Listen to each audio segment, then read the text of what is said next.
믿는 무리가 한 마음과 한 뜻이 되어 모든 물건을 서로 통용하고 자기 재물을 조금이라도 자기 것이라 하는 이가 하나도 없더라. 사도들이 큰 권능으로 주 예수의 부활을 증언하니 무리가 큰 은혜를 받아 그 중에 가난한 사람이 없으니 이는 밭과 집 있는 자는 팔아 그 판 것의 값을 가져다가 사도들의 발 앞에 두매 그들이 각 사람의 필요를 따라 나누어 줌이라. 구브로에서 난 레위족 사람이 있으니 이름은 요셉이라. 사도들이 일컬어 바나바라 하니 그가 밭이 있음에 팔아 그 값을 가지고 사도들의 발 앞에 두니라. 아나니아라 하는 사람이 그의 아내 삽비라와 더불어 소유를 팔아 그 값에서 얼마를 감춤해 그 아내도 알더라. 얼마만 가져다가 사도들의 발 앞에 두니 베드로가 이르되 아나니아야 어찌하여 사탄이 네 마음에 가득하여 네가 성령을 속이고 땅값 얼마를 감추었느냐. 땅이 그대로 있을 때에는 네 땅이 아니며 판 후에도 네 마음대로 할 수가 없더냐. 어찌하여 이 일을 내 마음에 두었느냐. 사람에게 거짓말한 것이 아니요 하나님께로다. 아나니아가 이 말을 듣고 엎드러져 혼이 떠나니 이 일을 듣는 사람이 다 크게 두려워하더라. 젊은 사람들이 일어나 시신을 싸서 메고 나가 장사하니라.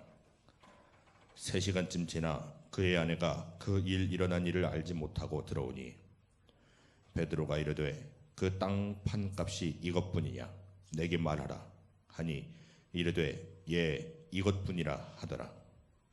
베드로가 이르되 너희가 어찌 함께 꾀하여 주의 영을 시험하려 하느냐. 보라 네 남편을 장사하고 오는 사람들의 팔이 문 앞에 이르렀으니 또 너를 메어 나가리라 하니 곧 그가 베드로의 발 앞에 엎드러져 혼이 떠나는지라. 젊은 사람들이 들어와 죽은 것을 보고 메어다가 그의 남편 곁에 장사하니 온 교회와 이 일을 듣는 사람들이 다 크게 두려워하니라. 따라합시다. 마음을 주님께로. 할렐루야. 교회의 본질 회복을 이야기할 때에 우리는 초대교회를 우리는 생각하게 됩니다. 교회의 실질적인 개신 출발점을 이야기할 때에 어떤 모델을 이야기할 때에 초대교회 말고는 사실 다른 모델을 우리가 찾을 수가 없어요. 그래서 예수님께서 부활 승천하신 후에 이 땅에 성령님을 주시고 그리고 나서 그 성령 받은 사람들의 모임 공동체가 교회로 발전하게 되거든요. 그랬을 때 그 초대교회 상황들을 우리가 보면서 오늘날 교회는 이렇게 가면 좋지 않겠는가. 그래서 거기서 우리는 출발을 하게 됩니다. 초대교회의 그 특징이 뭐냐면 첫째는 사도들의 가르침을 받았다는 거지요. 사도행전 2장 42절 말씀을 보게 되면 그들이 누구의? 사도의 가르침을 받아 서로 교제하며 떡을 떼며 오로지 기도하기를 힘썼다. 성도는 사도의 가르침, 초대교회는 사도의 가르침을 받았어요. 성도는 자기 교회 목사의 가르침을 받아야 돼요. 그래야 영적으로 건강한 사람이 됩니다. 이단에 속한 사람들을 대부분 보게 되면 교회에서 많이 넘어간 사람들이 있는데 자기 목사 말을 전혀 듣지 않습니다. 또 교회 불성실한 사람들의 이야기를 보면은 거의 자기 교회 목사 말은 잘 안 들어요. 그런데 교회가 건강하기 위해서는 어떻게 돼요? 사도들의 가르침을 잘 받는 것이 중요합니다. 두 번째로 사도들의 가르침에 큰 은혜를 받았다는 거예요. 사도행전 4장 33절 보니까 같이 한번 읽어봅시다. 사도들이 큰 권능으로 주 예수의 부활을 증언하니 무리가 큰 은혜를 받았. 그 중에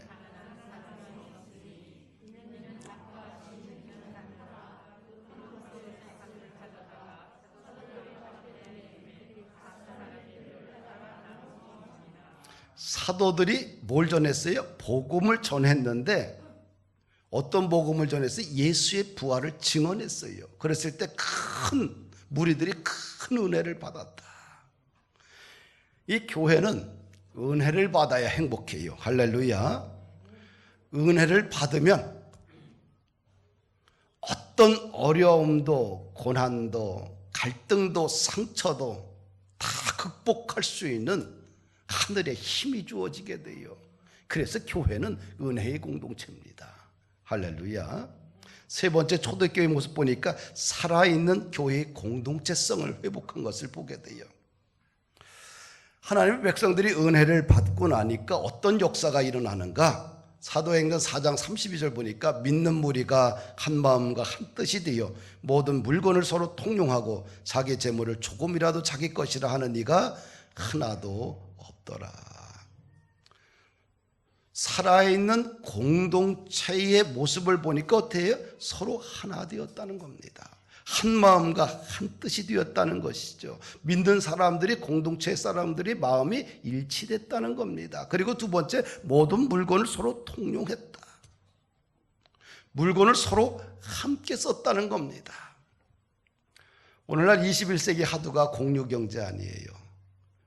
그래서 공간도 공유로 함께 쓰고, 그러니까 장소는 하나지만 그 장소를 다양한 사람들이 함께 나누어서 그 공간을 같이 쓰는 것.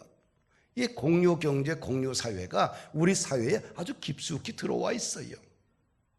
그 여러분들 집에 너무 물건을 많이 쌓아두면 안 돼. 그것도 죄악이요.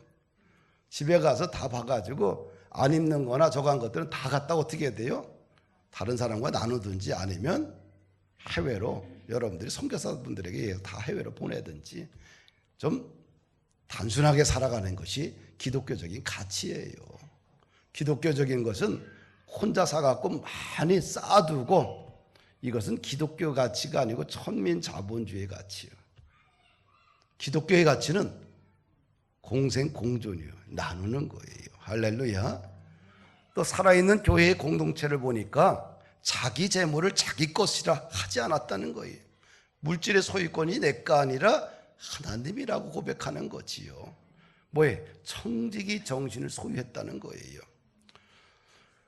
코로나 재난기금을 받아갖고 우리 장로님은 쌀을 3푸대나 사다 놨더라고요. 그래서 아이고 참 감사하고요. 또 어떤 권사님, 집사님 가정은 코로나 기금을 받아갖고 성도들 밥을 사주고요.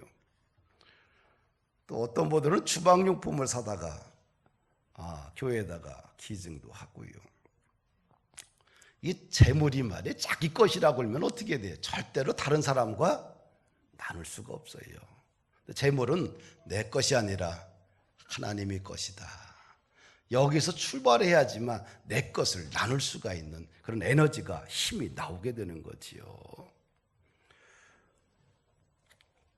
네 번째 보니까 이 살아있는 교회 공동체의 모습을 보니까 가난한 사람들이 사라졌다고 그래요. 교회에서 가난한 사람들이 사라졌다. 빈익빈 부익부가 사라졌다는 거예요. 왜 그러냐? 자기의 밭과 집을 팔아서 사도들에게 가져오는 거예요. 그걸 가져온 걸 가지고 각 사람이 필요했다는 나눠줬다는 거예요. 이것이 교회의 모습이라는 겁니다. 교회가 이럴 때 교회가 살아있는 공동체가 되는 거예요. 교회가 건물을 삐까삐까 지고 대리석을 깔아야지만 교회냐? 좋은 사람들이, 사회적으로 영향력 있는 사람이 가득 차야지만 교회냐? 아니에요. 교회는 뭐예요? 초가 3칸이라도 이렇게 살아가는 것이 진정한 생명력 있는 교회라는 거예요. 오늘날 왜 많은 사람들이 교회에 대해서 목말라 할까요? 이렇게 교회들이 많은데, 대단한 교회들이 너무 많은데 왜 목말라 할까요? 기본적인 초대교회와 같은 교회의 본질적인 생명력을 잃어버리고 허울만 쫓아가서 그래요. 우리가 자본주의 경제에 너무 익숙합니다. 오늘 기도 참 잘했어요. 내용 참 좋았습니다. 내가 저거 받아가지고 우리 신문에 한번 올려봐야 되겠어. 내용이 너무 좋았어. 이 교회라는 것은 여러분들 세상적인 가치의 기준을 가지고 여러분들의 생각을 갖고 이야기하면 교회는 썩어버리는 거예요. 산으로 가는 거예요. 교회는 말씀대로 초대교회 상황대로 가야 돼요. 그러면 어떻게 돼요? 교회에서는 상처받는 사람 없고 배고파서 죽는 사람 없고 그것이 교회예요. 잘 먹고 잘 사는 사람이 더 잘 살고 못 먹고 못 사는 사람들이 더 죽어가는 것이 교회다. 그럼 그 교회 문 닫아야 돼. 그런 교회 필요 없어요. 교회는 어떻게 돼요? 모든 사람들이 다 대우받고 또 모든 사람이 다 섬겨주고 자기가 하나님께서 주신 그 달란트를 가지고 다른 사람을 위해서 아낌없이 내려놓고 살아가는 것, 이것이 진정한 교회의 가치고 꿈이고 비전이고 나가야 될 방향이라고 생각을 합니다. 저도 뭐 이런 꿈을 꾸고 있지요. 은퇴한 후에 어떻게 살 거냐? 은퇴한 다음에 무슨 에너지가 나오겠어요? 그러니까 살아있을 때 그 비전을 만들어 가는 거예요.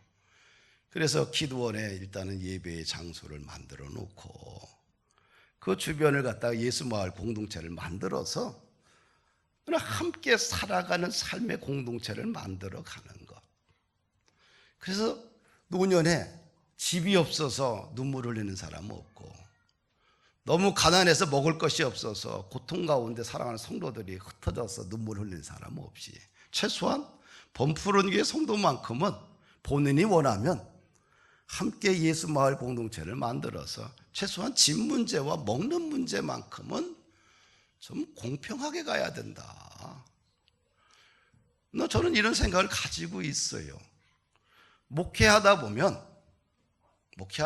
교회의 크기와 작은 거에 차이에서 어떤 사람은 사례비를 많이 받고 어떤 사람은 못 받고 천차만별이잖아요. 근데 끝나고 나서도 잘 먹고 살던 사람은 계속 죽을 때까지 잘 먹고 살고 목회지가 어려워가지고 70까지 해서 은퇴를 겨우 하고 아무것도 없이 물러난 사람은 은퇴 후에 더 비참한 가난하게 살아가는 것, 이것이 진정한 교회의 모습이겠느냐? 이거는 교회가 아니지요. 어떻게 돼요? 최소한 우리가 목회할 때는 어떤 차이가 있을 수 있지만 목회 끝나고 나서는 뭔가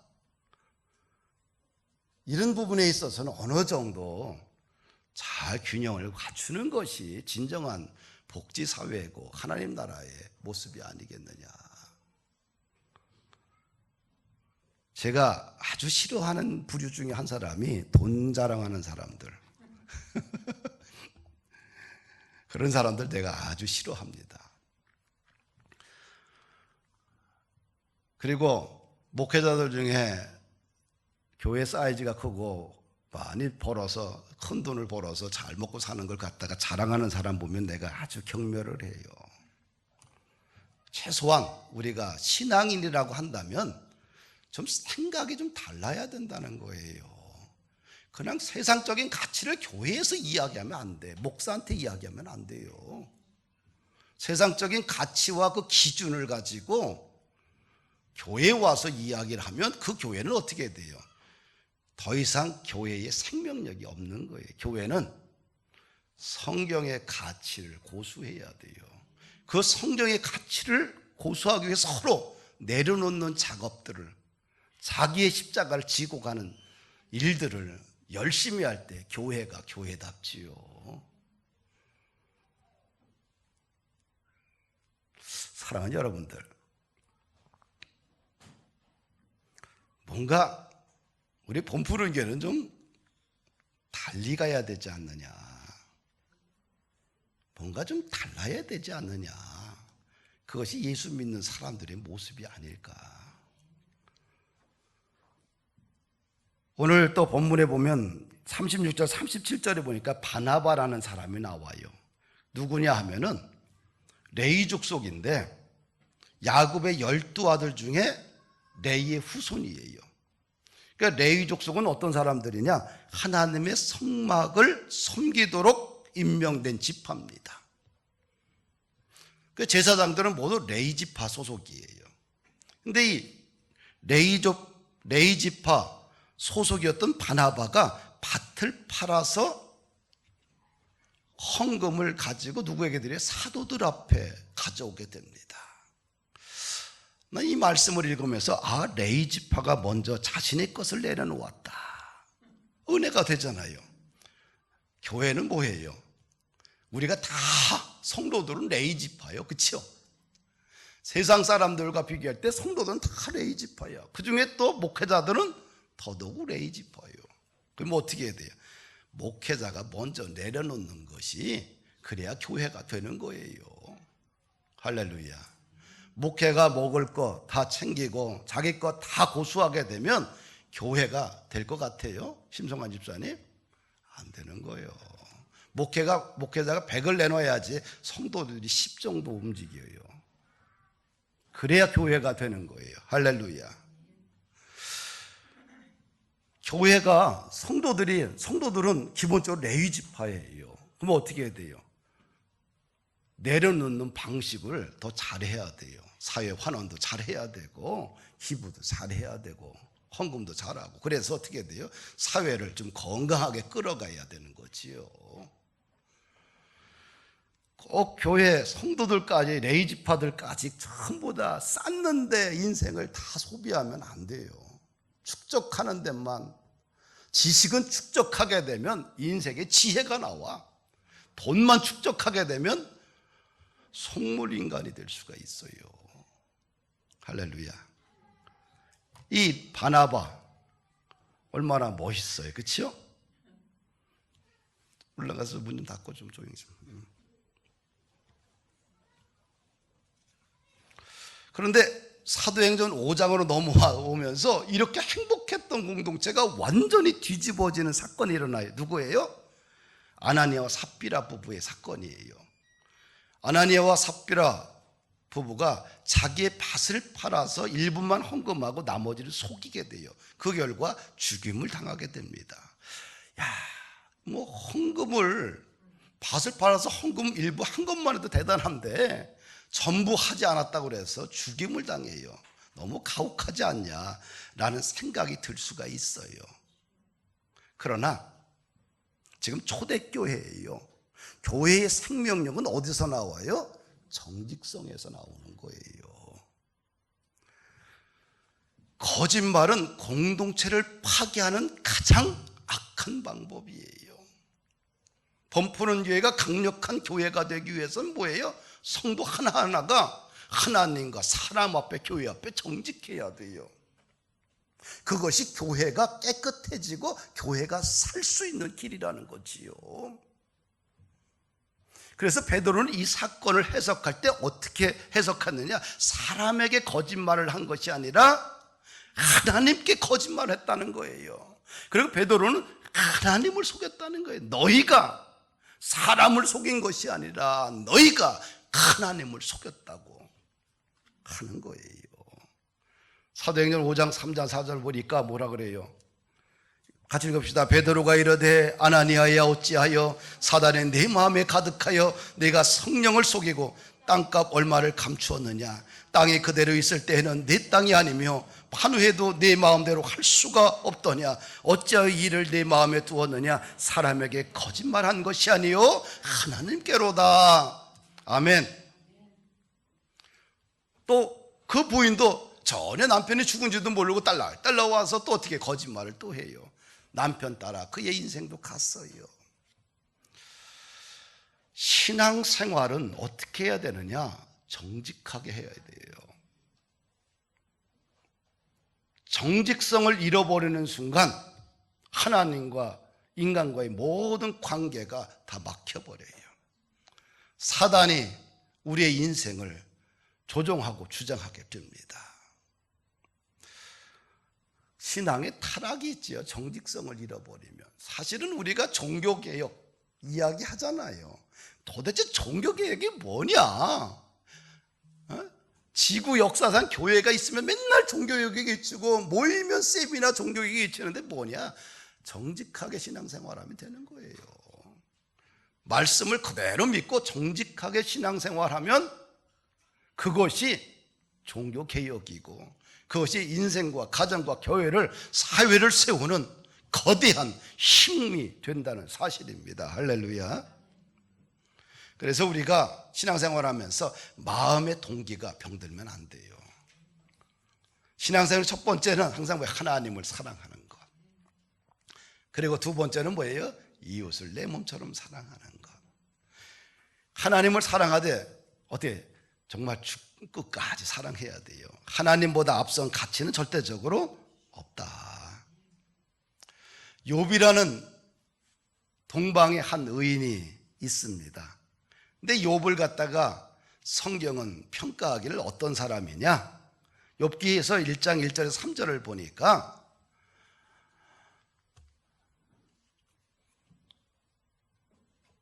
정직했다, 또 온전하다, 하나님을 경외한 사람이다, 악에서 떠난 사람이다, 그리고 거기에 추가도 하나 성결의식을 행했다고 그래요. 우리 본문에 보니까 어떻게 돼요?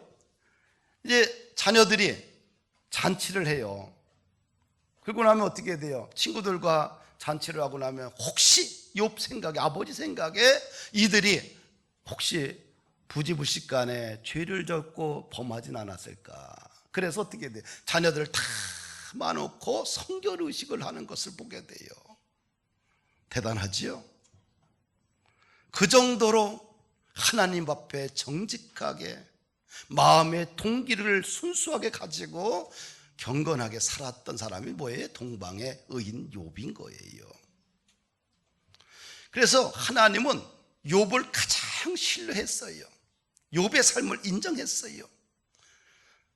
하나님이 사단에게 이런 말을 합니다. 세상에서 가장 온전하고 정직하며 하나님을 경외하며 악에서 떠난 자는 이 세상에서는 오직 욥밖에 없느니라. 욥기서 1장 8절 말씀이에요. 대단하게 하나님이 욥을 칭찬하잖아요. 야, 이런 칭찬 사람으로부터 들어도 정말 기분이 좋은데 하나님으로부터 욥이 그런 칭찬과 평가를 받았어요. 세상에서 가장 온전하고 정직하며 하나님을 경외하며 악에서 떠난 자는 이 세상에서 오직 욥밖에 없다. 그러니까 사단이 가만히 있어야 하나님께 이런 말을 해요. 욥이 어찌 가닥 없이 하나님을 경외하겠습니까? 그의 소유물을 치면 틀림없이 하나님을 향해서 욕할 것입니다. 욥을 사단에게 맡기면서 이런 얘기를 해요. 사단에게 그의 몸에는 절대 손대지 말라.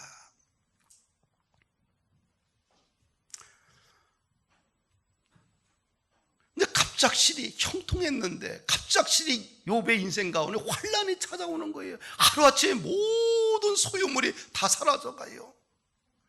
스바 사람들이 갑자기 나타나서 짐승을 빼앗고 칼로 종들을 죽였다는 보고를 한 종이 합니다. 나밖에 살지 않았습니다.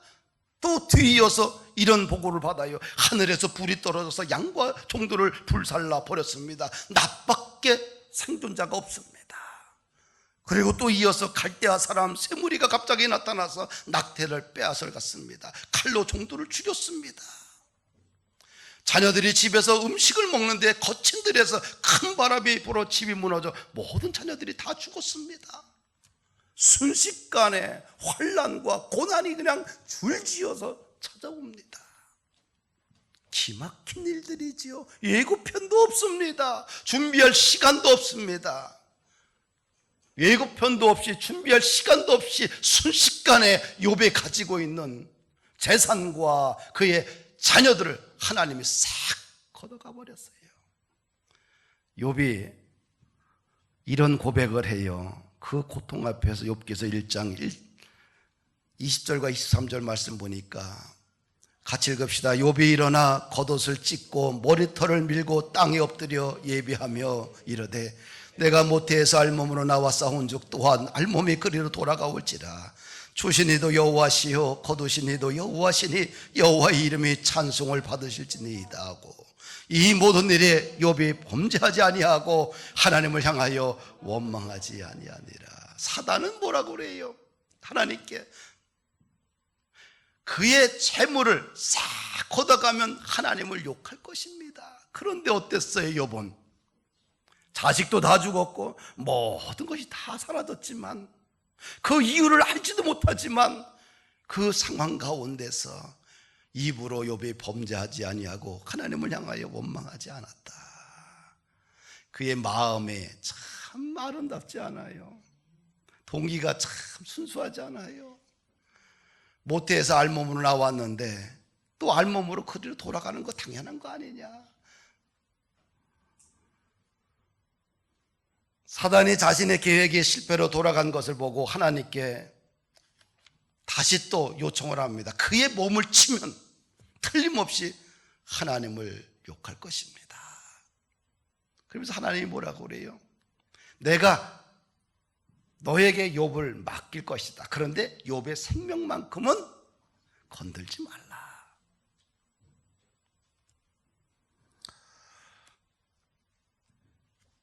얼마나 큰 저주를 받는 줄 알아요? 머리서부터 정수리 발끝까지 온몸에 종기가 나가지고 너무 가려워서 제 가운데 앉아서 기아절을 벅벅 거는 거예요. 얼마나 고통스럽겠어요. 등에 짜게 모기가 탁 물어서 그것 때문에 이 손은 안 닿지 얼마나 고통스러운 밤을 보냅니까 여러분들. 그럴 때 나는 그나마 2층에 뭐가 있어요? 나무가 기둥이 있어. 사각 기둥이 있어. 거기에 벅벅 긁으면 아주 시원해요. 근데 여러분들 집에 그거 없잖아. 얼마나 고통스러워. 모기가 하나 할 필요면 손이 안 닿는 곳에 꼭 물어요. 그런데 욥은 어때요?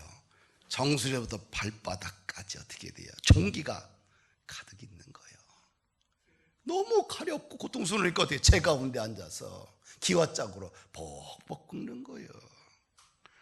거기 안에는 뭐라고 그래요? 당신이 그래도 자신의 온전함을 신앙을 굳게 지키겠느냐? 하나님을 욕하고 죽어라. 그런데 욥이 뭐라고 그래요? 그대의 말이 한 어리석은 여자의 말 같도다.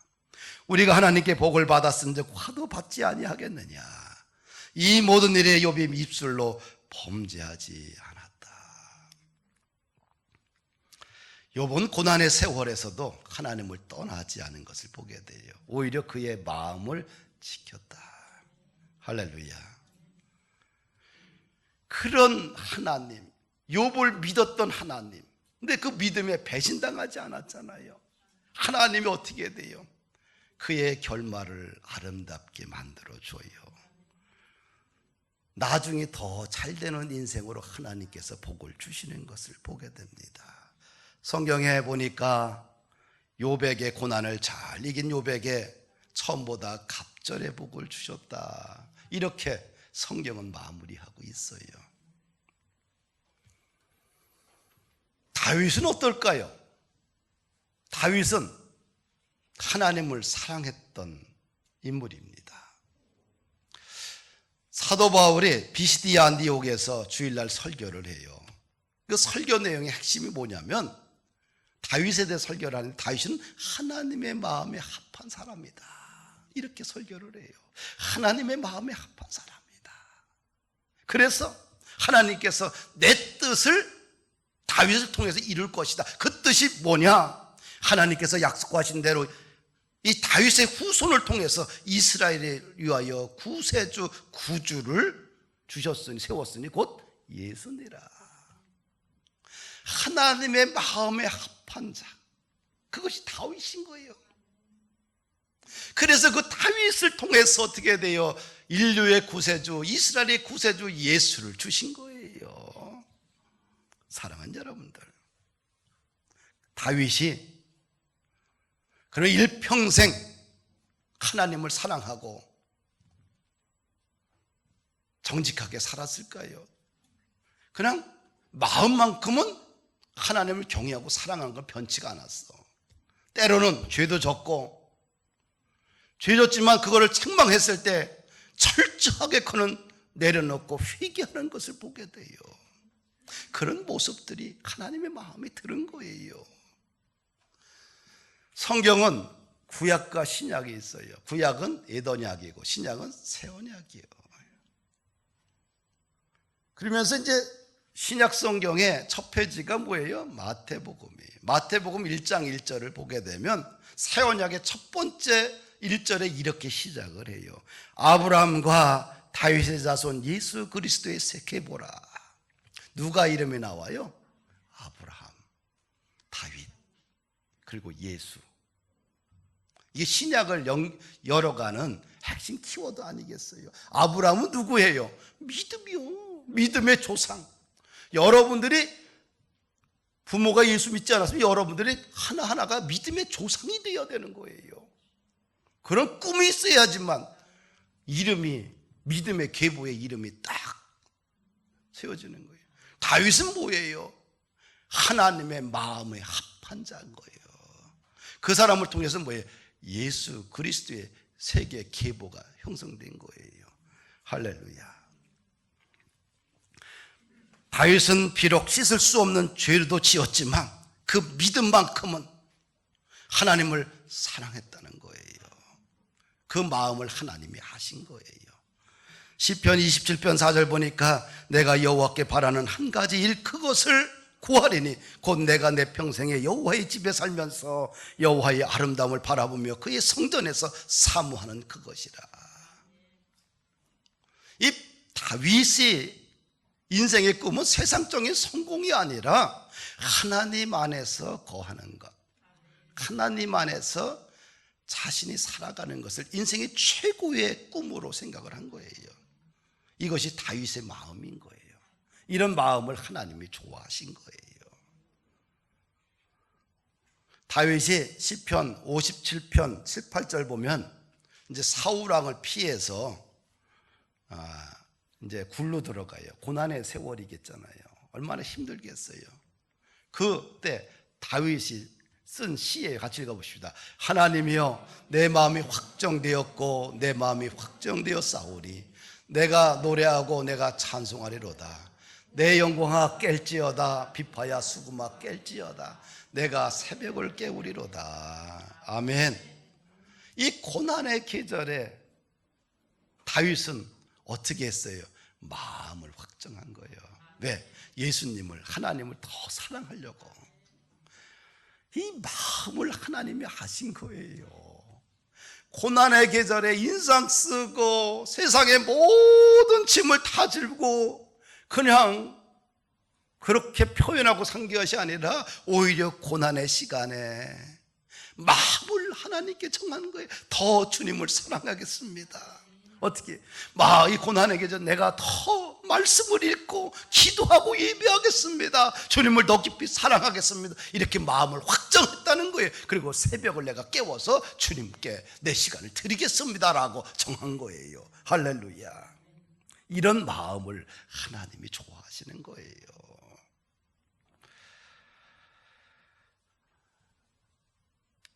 이제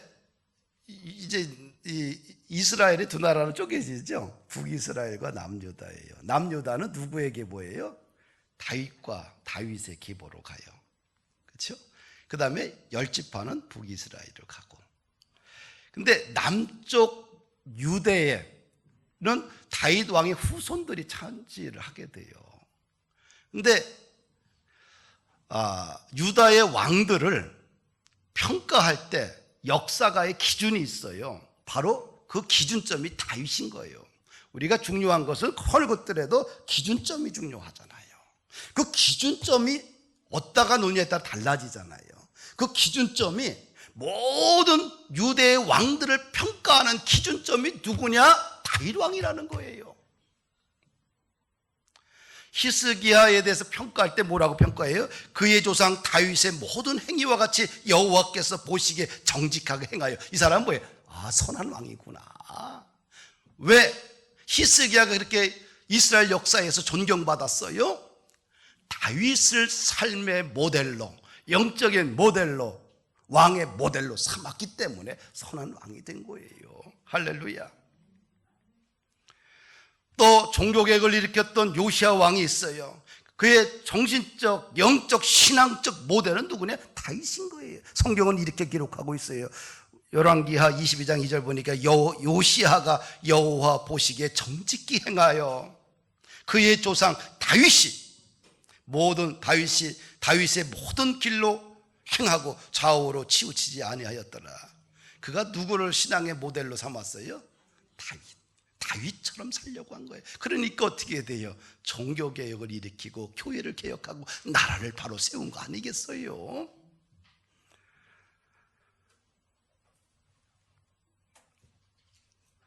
또 열왕기하 16장 2절 보게 되면 아하스 왕이 나와요. 아하스 왕에 대해서 이렇게 평가해요.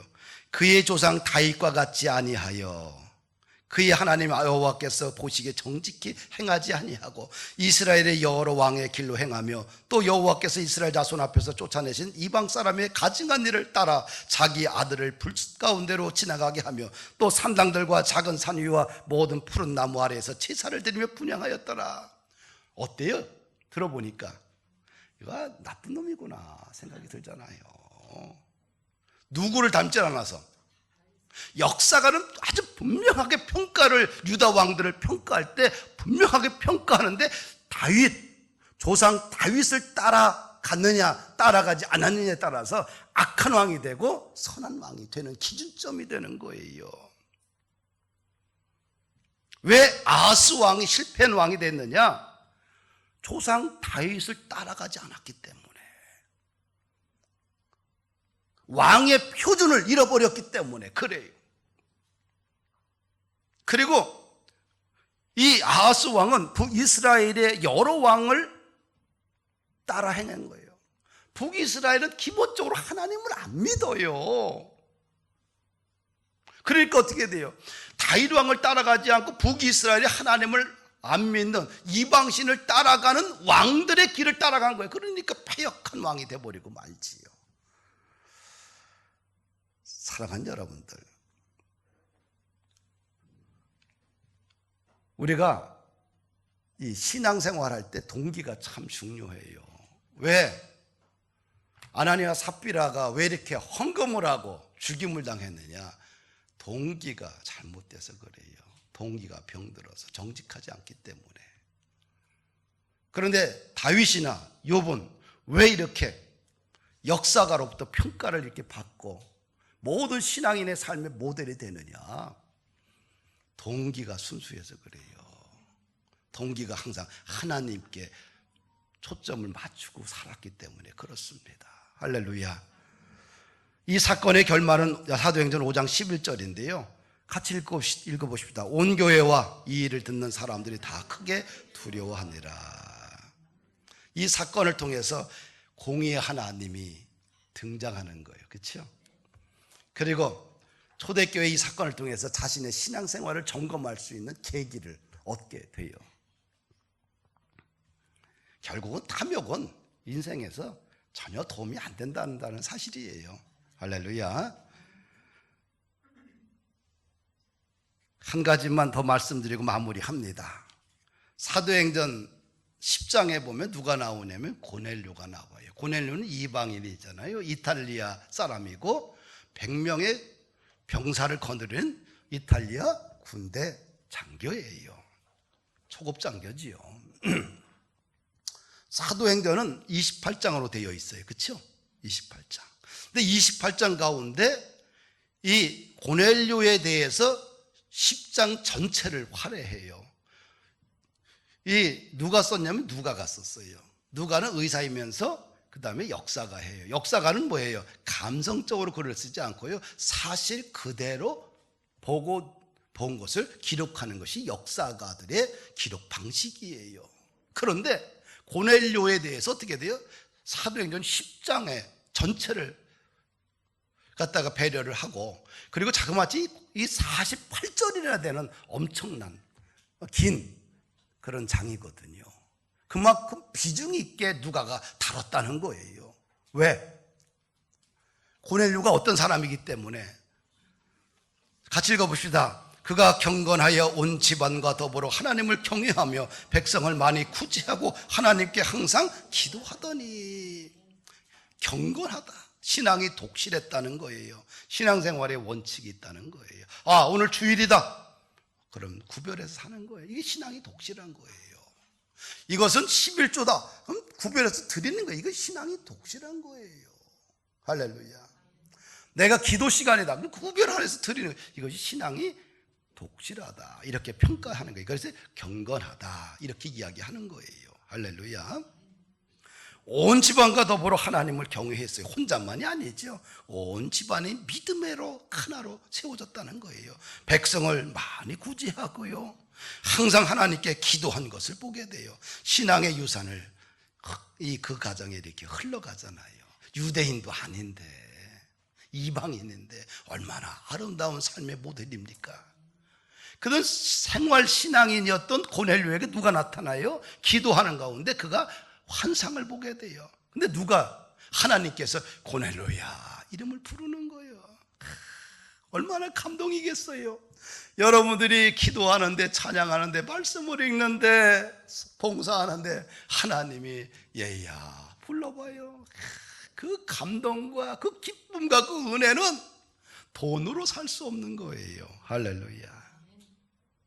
고넬로야 기도하는데 환상 가운데 하나님이 고넬로야 이름을 불러요.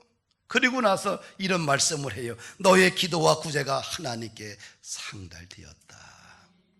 무슨 말이에요? 하나님이 너의 모든 수고를 기억하신다는 거 아니에요. 왜 고넬료를 불렀느냐? 당시에 성령은 유대인들에게만 준 전유물로 알았어요. 이방인들이 어떻게 감히 성령 충만을 받느냐? 이건 유대인들의 소유물이고 전유물이라고 생각했는데 하나님은 이방인 최초로 누구의 고넬료의 가정에 성령을 주신 거예요. 여기서부터 성령이 이방 세계로 확 퍼져가는 거예요. 그렇게 선택받은 가정 아니에요. 왜? 대단한 거 한 거 아니에요. 하나님을 경외했고요. 기도와 말씀 가운데 살았고요. 구제했고요. 그거요. 우리가 나도 알고 여러분들이 아는 이 기본적인 것들을 함께 꾸준히 했기 때문에 하나님께서 그의 가정을 찾아가 주시고 성령을 선물로 주신 거예요. 할렐루야. 말씀을 마칩니다. 아나니아와 삽비라의 길을 걸어갈 것인가? 아니면 고넬료의 인생을 따라갈 것인가? 욥과 다윗의 인생길을 따라갈 것인가? 선택은 누구의 목? 내 몫이다. 우리는 다 뭐예요? 선택을 잘해서 이 땅에서도 형통하고 주의 나라에서도 큰 복을 받는 그런 놀라운 주의 나라의 백성들이 되기를 주의 이름으로 축복합니다. 우리 다 같이 일어나셔서 여기에 모인 우리 함께 찬양합니다.